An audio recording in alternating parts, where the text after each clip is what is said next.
काहे मतलब कोको कोला पीने के लिए इतना परेशानी है? अभी मार नहीं खाई तब हम सब इतने कौन-सी कर रहे हैं। अभी हम इसको थोड़ा सा पहले बोले ना इसको पीटेंगे, अब पहले ही हमको झटका दे रही है, ऐसे कर रही है।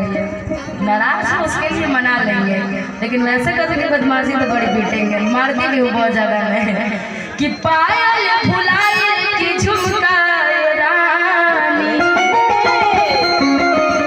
कि बोला ना मारू का बाटे परेशानी कि कहे तोहर फूले से लटकल बलोला होला। जरा इधर से हमारे छोटे छोटे बच्चे इसके आगे जरा बोलेंगे चिल्ला के आप लोग क्या है? कुछ नहीं कुछ नहीं मंच पे इतने छोटे छोटे। अच्छा नीतीश तुम बता दो इसके आगे क्या है? ये राजा जाई ना बाजारे एक कोको कोला 3 गो चाहिए ना, 3 गो बस दे दे। हम लोग तो कोको कोला नहीं पीते, हम लोग सिंगर हैं, क्या करें। हम लोग को आवाज़ में इफेक्ट करने लगता है, आवाज़ के कारण हम लोग को सारा चीज़ें बंद हो जाता है। खट्टा चीज़ नहीं खाना, ठंडा चीज़ नहीं खाना, ये नहीं खाना, वो नहीं खाना। तुम लोग तो खा सकती हो ना जी, इन लोगों में तो इलाव है, खाना पीना जीना सब इलाव है। ये लोग कुछ भी खा सकते हैं, मतलब कुछ भी में वो सब कुछ नहीं, मतलब खाने वाली चीज़ें खा सकता है। हाँ बात चलेगा कि पायल फुलाए के झुमकाए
जिसके कारण मैं उपस्थित हूँ। इस पूरी टीम के सबसे मेन आदमी हमारे रवि जी की तरफ से कोको कोला के लिए 200 रुपये आया है, मेरे लिए आशीर्वाद है। लेकिन इन लोगों के लिए कोको कोला को नहीं, क्योंकि लोग कोला कोला कोला कोला नहीं कोको कोला के लिए लोग मुँह फुलाई हुई है, तो इनको भी कोको कोला ज़्यादा से ज़्यादा 30-50-100 रुपये में आता होगा, होता है ना जी।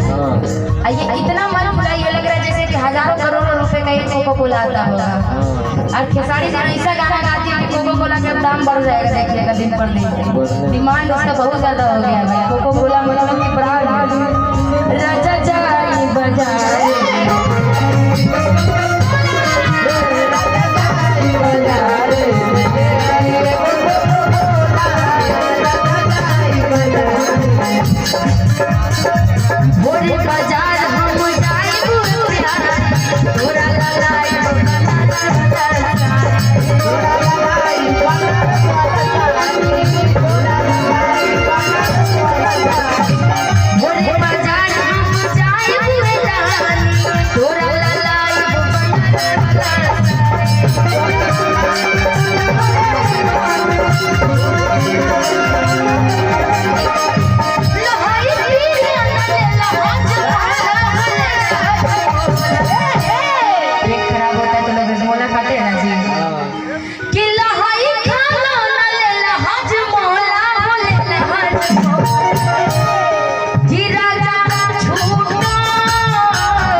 आप ही के पति परदेश चले गए हैं।